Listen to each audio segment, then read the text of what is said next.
Olá, sejam muito bem-vindos a mais um programa Smart Money. Eu sou a Tata Setter e estou aqui direto dos estúdios da Convex TV para mais um programa especial com vocês hoje. E hoje eu tenho uma convidada direto da Estônia, é a Miriam Oshiro. Ela é cofundadora da Original Mind, empresa pioneira no Brasil, a primeira a utilizar o blockchain como protocolo.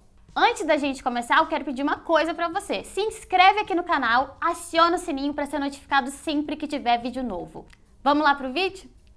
Miriam, muito obrigada por participar, por se disponibilizar, tá falando aí direto da Estônia com a gente. É muito bom poder contar com a tua participação hoje aqui. Eu que agradeço, Thaís. Para mim é uma honra poder participar com você, poder contar um pouquinho sobre a Original Mais, sobre o trabalho que a gente vem desenvolvendo desde 2015. Então, obrigada pelo convite. Então, Miriam, antes da gente entrar um pouco nessa parte técnica sobre o que é o blockchain, como ele funciona, queria saber como é que foi que você entrou nesse universo, como é que foi seu primeiro contato com isso? Bom, eu comecei com o Edilson, que é o CEO da Original Mind. A gente teve um negócio antes, né? Não tinha nada a ver com blockchain. A gente teve uma startup que era um marketplace para terceira idade. Então a gente comercializava produtos, né? Então era bem diferente desse mundo do blockchain. Mas aí em 2013 ele começou a estudar um pouco mais sobre o Bitcoin, sobre o protocolo do blockchain. Só que a gente não queria ser, por exemplo, mais uma exchange, mais uma empresa trabalhando com a parte financeira, né, da criptomoeda, enfim. O que encantava a gente era a tecnologia por trás da criptomoeda, sabe? As possibilidades que a gente poderia criar coisas diferentes usando essa tecnologia. Então, foi em 2013 que a gente começou a descobrir um pouco mais sobre esse universo. Então, ele, que é a pessoa de tecnologia, ele me falava, a primeira vez que ele me falou sobre Bitcoin, eu fiquei pensando, nossa, mas como é possível um negócio desse? Eu fiquei, assim, fascinada com esse mundo todo. Então, foi a partir daí que a gente começou a entender um pouco mais sobre essa tecnologia. E teve um caso da Universidade de Nicosia, que eles começaram a registrar em blockchain os certificados dos cursos de verão. Né? Então, a partir desse caso, dessa universidade, a gente falou, nossa, que legal, né? Que máximo que eles estão fazendo, aproveitando a tecnologia em si para utilizar sem a parte financeira. Sim. Né? Então, foi a partir daí que a Original Mind foi desenvolvida.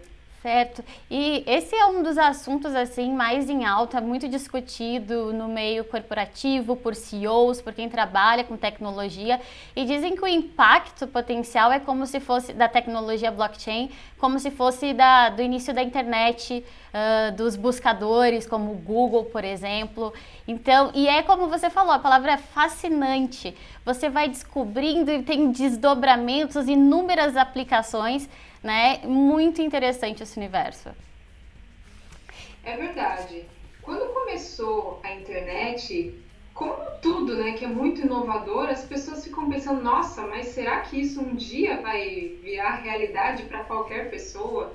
Né? Porque antigamente era muito difícil você ter acesso, né? Então, por exemplo, na minha época, quando eu comecei a acessar a internet, você precisava assinar um provedor de internet, ela era discada. Nossa! Né? Para você conseguir carregar uma página, demorava um tempão.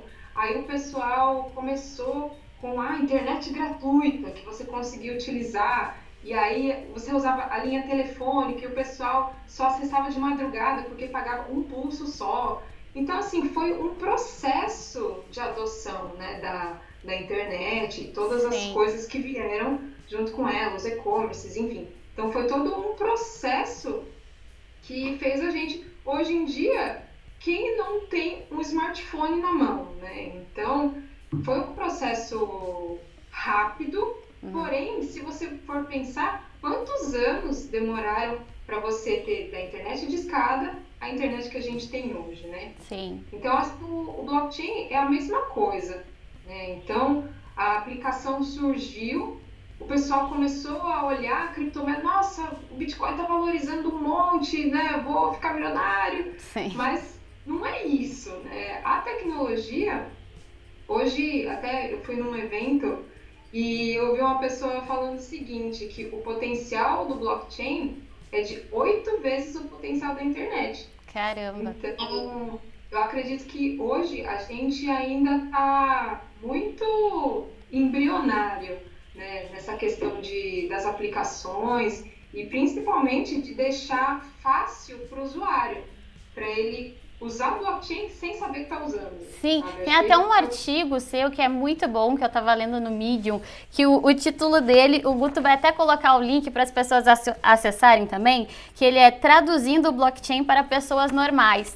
E que você comenta justamente o fato de que todo mundo está escutando falar, mas mesmo assim não entende, e que isso é normal, né? Exato.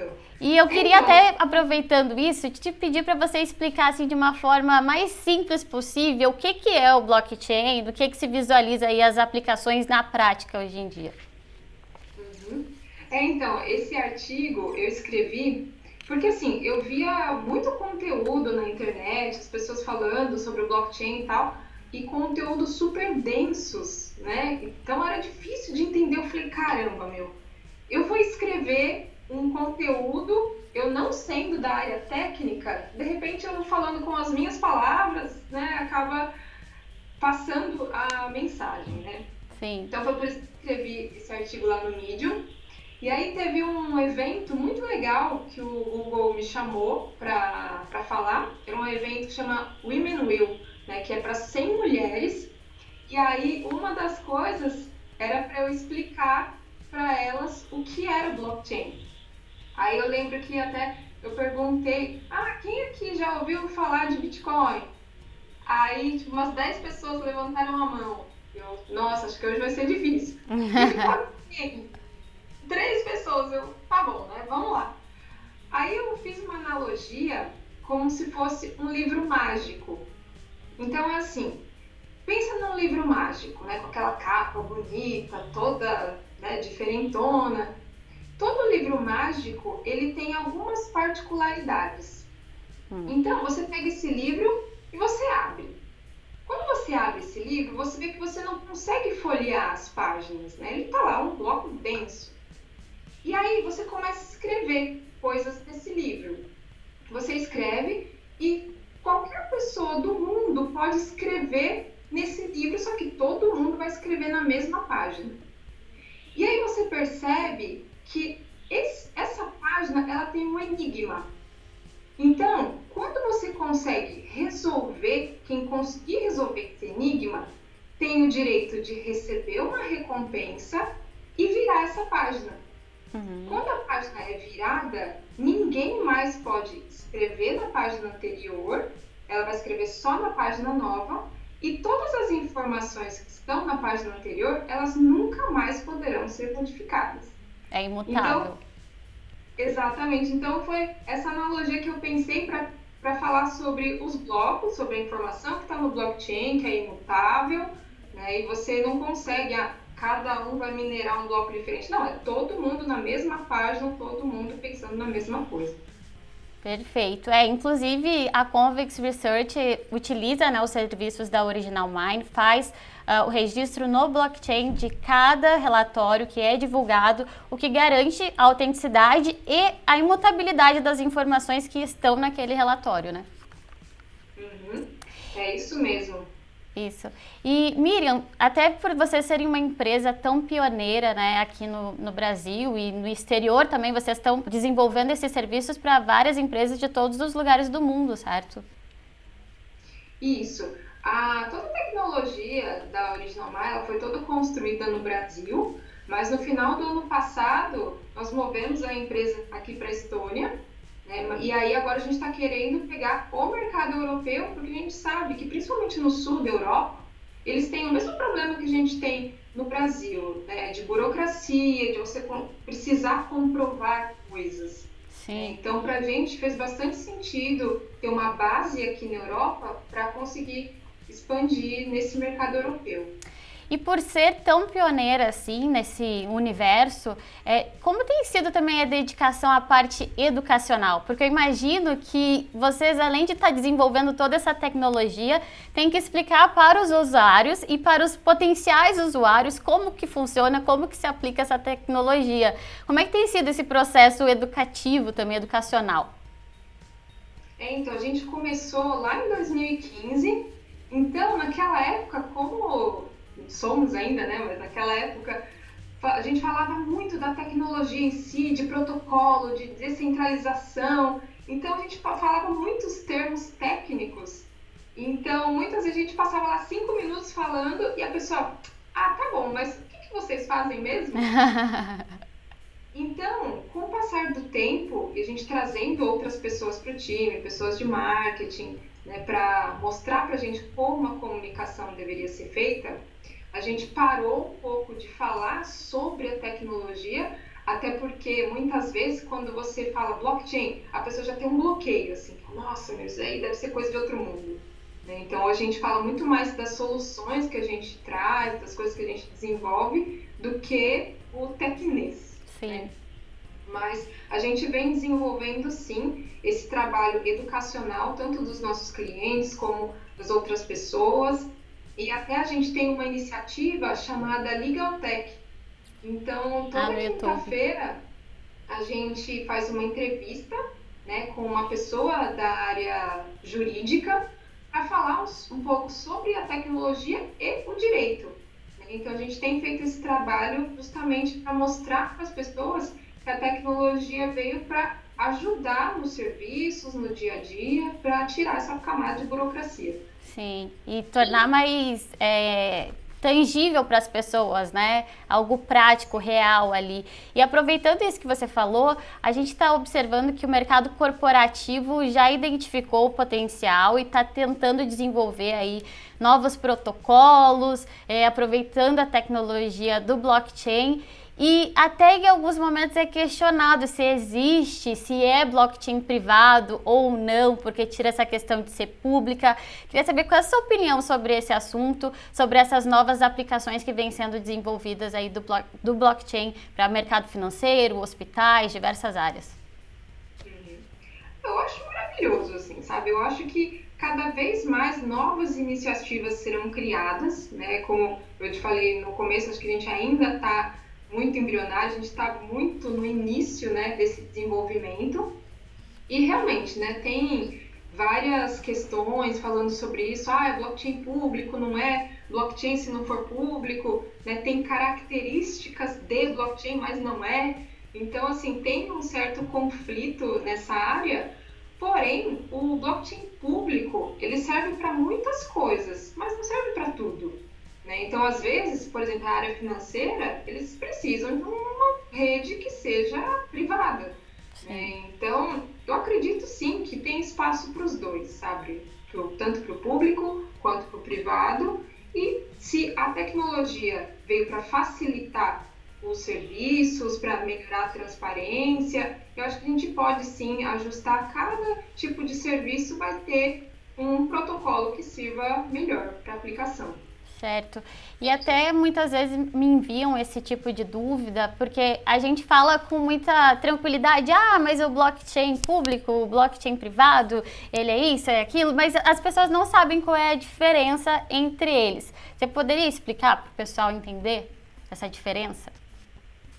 O público é assim, qualquer pessoa pode olhar lá no blockchain, tem alguns block explorers, enfim, tem alguns exploradores do blockchain. Então, qualquer pessoa pode consultar se a transação realmente está lá, se aquilo realmente foi feito. É como se fosse um grande livro de registros público. Então, qualquer pessoa pode ir lá e verificar. O privado não. Ele é uma rede em que você tem que ter permissão para conseguir ver os dados, as informações que estão lá nessa rede privativa. Então, essa é a principal diferença. Certo. E aproveitando, Miriam, que você está falando aí direto da Estônia, compartilha com a gente como é que é o ambiente de negócios daí, o que você tem percebido de diferente realmente aí na Estônia. Então, aqui na Estônia, o o pessoal tem um ecossistema de startup muito desenvolvido, né? Tem o Startup Estônia, que é uma iniciativa do governo que eles incentivam startups a virem para cá. Então, é muito legal. Até ontem eu vi uma apresentação do Startup Estônia e, assim, o governo incentiva as startups, não é porque o governo é bonzinho, não é porque realmente tem retorno. Então, na apresentação que eles fizeram, no ano passado, as startups pagaram de impostos com os funcionários, pagaram para o governo, mais ou menos 45 milhões de euros, só de impostos. E a parte de investimentos, eles receberam quase 1 bilhão de euros de investimento estrangeiro para a Estônia, né, para as startups estonianas. Sim. Que estão aqui na Estônia. Então, é um benefício para todo mundo, tanto para o país quanto para as startups, e é muito próxima essa relação, sabe, das pessoas do governo, do Startup Estônia, com as startups em si, os fundadores. E para você ser elegível para a Startup Estônia, você precisa ser uma startup que tenha pelo menos um MVP, o estágio de ideia. Eu tenho uma ideia, eles não é elegível. Um produto mínimo viável, né? O MVP. Isso mesmo. Então, você pode aplicar para o Startup Estônia. E aí são vários benefícios, né? Por exemplo, você pode, depois, se você for aprovado, você pode aplicar para o seu visto, né? Então, esse visto você pode ficar residente aqui na Estônia durante 5 anos. E são vários benefícios, assim, por exemplo, você ter acesso a outros eventos, a outros países, aos governos. Então, depois que a Original Minds veio para cá, a gente conseguiu várias coisas. Por exemplo, conversar com o pessoal que fez toda essa parte de identidade digital da Estônia, a parte de votação digital. O Edilson, ele foi fazer uma mentoria, foi ser mentor de um hackathon lá esqueci o nome do país, mas aqui por perto também, e tudo através do Startup Estônia. É muito interessante essa tecnologia que você está comentando. Vocês ainda já têm essa solução ou está sendo desenvolvida para votação também?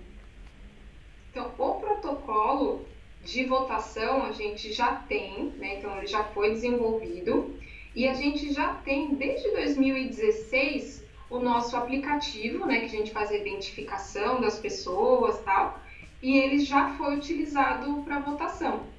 Né? Então, são 2 casos muito legais.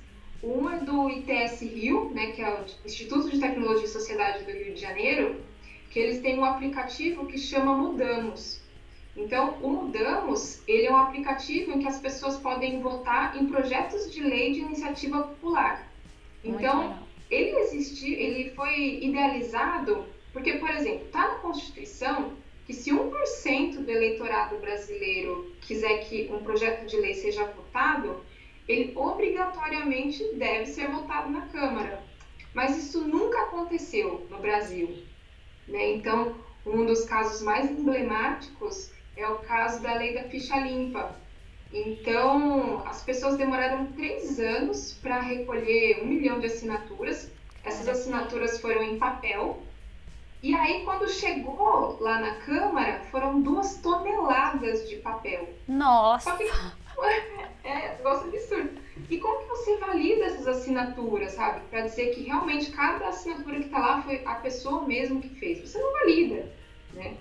Então, o Mudamos ele foi idealizado pensando nisso e ele usa toda a estrutura da Original My para fazer essa camada de identificação do cidadão. A pessoa precisa ter o título de eleitor válido e a pessoa vai lá e vota no projeto de lei que ela quiser.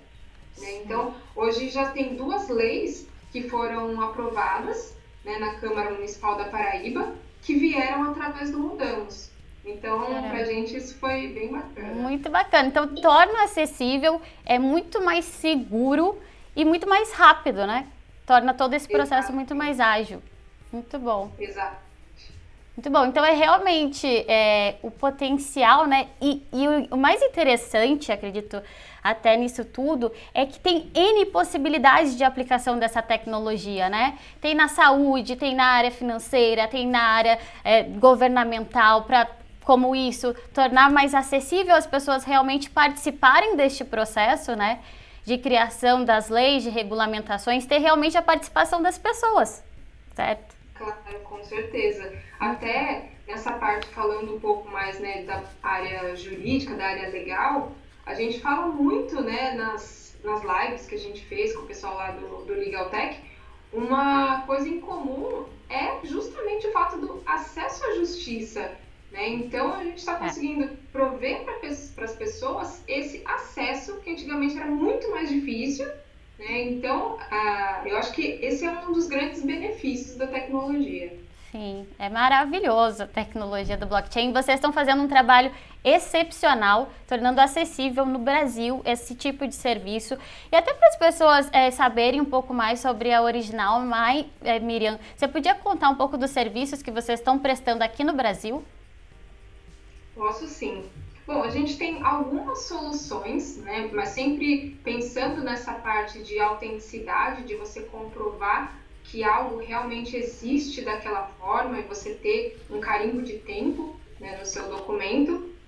Então, hoje a gente tem alguns produtos para assinatura de contratos, para coleta de provas na internet. Então, esse a gente tem alguns casos bem legais, assim, que é um plugin que ele funciona tanto no Chrome quanto no Brave Browser, né? Então é assim, por exemplo, se tem algum conteúdo na internet, um conteúdo calunioso, ou por exemplo, um conteúdo que já deveria ter sido removido da internet e a pessoa não removeu, você precisa comprovar que aquele conteúdo ainda continua lá, você pode utilizar esse nosso plugin.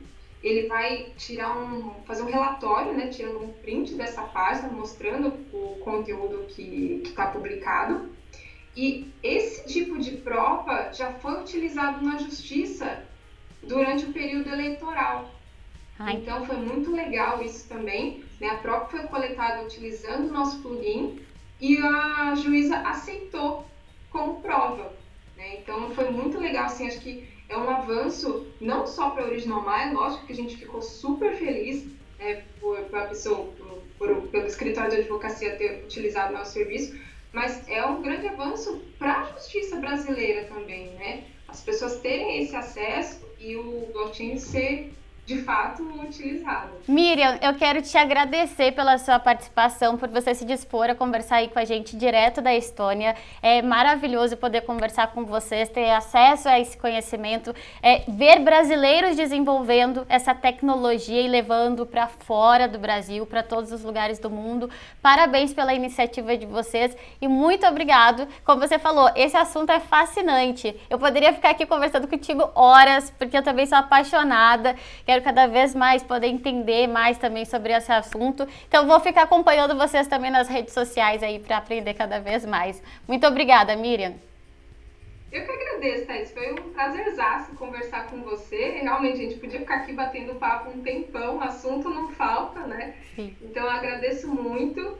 E eu queria deixar o convite para o pessoal também ver as nossas lives, elas estão no YouTube. Então tem live às quintas-feiras, mas todo o conteúdo está lá, originalmy.com, e conhecer um pouco mais dos nossos produtos, dos nossos serviços, e qualquer dúvida a gente está à disposição para realmente mostrar como a tecnologia pode de fato ajudar o Brasil a crescer e ser menos burocrático. Isso aí, obrigada, Miriam. É isso aí, pessoal. Espero que vocês tenham gostado do conteúdo. A gente sempre traz aqui conteúdo de primeira para compartilhar com vocês, com profissionais que estão realmente realizando trabalhos aí na área e estão desenvolvendo cada vez mais esse setor. Muito obrigada. Obrigada, Miriam, e até a próxima. Eu que agradeço. Tchau, tchau.